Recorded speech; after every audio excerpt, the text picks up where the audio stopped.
আসসালামু আলাইকুম, সবাইকে স্বাগতম আজকের ক্রিকেট টকে। এবারে টি-20 বিশ্বকাপে বাংলাদেশ তাদের প্রথম ম্যাচ আগামীকাল খেলবে শ্রীলঙ্কার বিপক্ষে।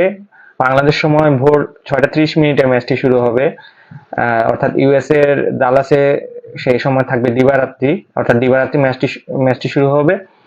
তো আমরা যদি একটু দেখি, বাংলাদেশ এবং শ্রীলঙ্কা পরস্পরে প্রায় 16বারের মতো মুখোমুখি হয়েছে টি-20-তে, যার প্রেক্ষাপটে 11বার শ্রীলঙ্কা জয়লাভ করেছে এবং বাংলাদেশ মাত্র 5টিতে জয়লাভ করে।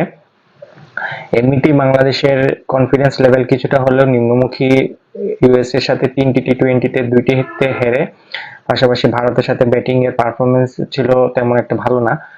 তাহলে আমরা যদি বাংলাদেশের কালকের স্কোয়াডটা যদি একটু দেখি, কালকে অবশ্যই আগের আমরা যদি ভারতের স্কোয়াডে যে বিপক্ষে যেভাবে খেলেছিল বাংলাদেশের স্কোয়াডটি মোটামুটি সেরকম যদি আমরা একাদশটা সাজাই, কালকে শ্রীলঙ্কার বিপক্ষে একাদশটা সম্ভাব্য হতে পারে বাংলাদেশের তানজিদ তামিম ওপেনিং এ থাকবেন, সৌম্য সরকার ওপেনিং এ, নাজমুল হোসেন শান্ত অধিনায়ক 3 নম্বরে অবশ্যই থাকবেন, 4-এ তাওহিদ হৃদয়, 5-এ সাকিব আল হাসান, 6 রিয়াদ মাহমুদুল্লাহ রিয়াদ, 7-এ জাকির আলী অনিক, 8-এ রিশাদ হোসেন, 9-এ তাসকিন আহমেদ, 10-এ পেসার সাকিব ও 11-এ মুস্তাফিজুর রহমান।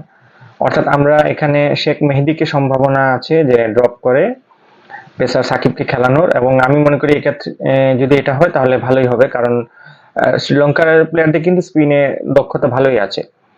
আর কালকে ডালাসে যেহেতু ম্যাচটি দিবারাত্রি ম্যাচ এবং এই মাঠে রান হওয়ার সম্ভাবনা আছে, নিউ ইয়র্কের মাঠের বা পিচের মতো স্লো পিচ নয় এটা, মাঠের ডাইমেনশনও ছোট আছে।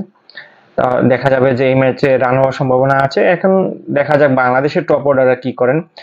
বাংলাদেশের টপ অর্ডাররা ইতিমধ্যে রান খরায় ভুগছেন আমরা জানি, কিন্তু বাংলাদেশের অধিনায়ক বলেছেন যে তারা মোটামুটি প্রিপারেশন ভালোই নিয়েছেন। এখন দেখা যাক কালকের ম্যাচে কি হয়। আমরা যদি শ্রীলঙ্কার একটু বোলিং লাইন আপে দেখি, শ্রীলঙ্কার বোলিং লাইন আপে তুষারা, মাধুসী পাতিরানা এবং ম্যাথিউস থাকবেন ওপেনিং অবশ্যই নতুন বলে শুরু করার ক্ষেত্রে, কারণ পাতিরানা কিন্তু নতুন বল শুরু করে না, সেক্ষেত্রে সম্ভাবনা আছে তুষারার সাথে ম্যাথিউস নতুন বল শুরু করবেন। এবং আমরা কিন্তু দেখেছি তারা সাউথ আফ্রিকার বিপক্ষে 74 রান করলেও তাদের এই অল্প রানের পুঁজিতে তাদের বোলিং কিন্তু বেশ ভালোই হয়েছে। অর্থাৎ আমাদের টপ অর্ডারকে কিন্তু বড় একটা পরীক্ষার সম্মুখীন হতে পারে তাদের এই পেস অ্যাটাকে। আবার যেহেতু দুইজন বামহাতি ওপেনার হিসেবে বাংলাদেশের সৌম্য এবং তানজিদ তামিম শুরু করতে পারেন, সেক্ষেত্রে অফ স্পিনার থিকসানাকে দিয়েও তারা হয়তোবা শুরু করতে পারেন।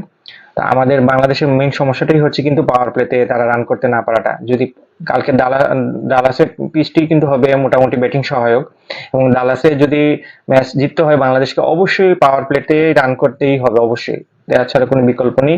এছাড়া শ্রীলঙ্কার ব্যাটিং লাইন আপটাও কিন্তু মোটামুটি বাংলাদেশের তুলনায় কিছুটা হলো তারা শক্তিশালী আমি এই মুহূর্তে বলবো, কারণ তারা কিন্তু এই যে ব্যাটসম্যান যে কয়জন আছে সবাই বাংলাদেশের বিপক্ষে বেশ ভালোই রান করে থাকেন। আমরা যদি তাদের নাম একটু বলি, কুশল মেন্ডিস, আসালাঙ্কা, পাথুম নিশাঙ্কা কিংবা কামিন্দু মেন্ডিস, অর্থাৎ এই ব্যাটসম্যান যারা আছেন যাদের নাম আমি বললাম, এদেরকে নিয়ে যে বাংলাদেশে কি প্ল্যান করেছে কিনা তা আমার জানা নেই, তবে আমার মতে এদেরকে নিয়ে প্ল্যান করা উচিত বাংলাদেশের টিম ম্যানেজমেন্টের, কারণ এই কয়েকজনই অর্থাৎ শ্রীলঙ্কার ব্যাটিং লাইন আপকে এই 4-5 জনই তাদের করে, এদেরকে যদি আটকে রাখা যায় কম রানের মধ্যে বাংলাদেশ, তাহলে কিন্তু ম্যাচ জেতার সম্ভাবনা পার্সেন্টেজটা বেড়ে যাবে।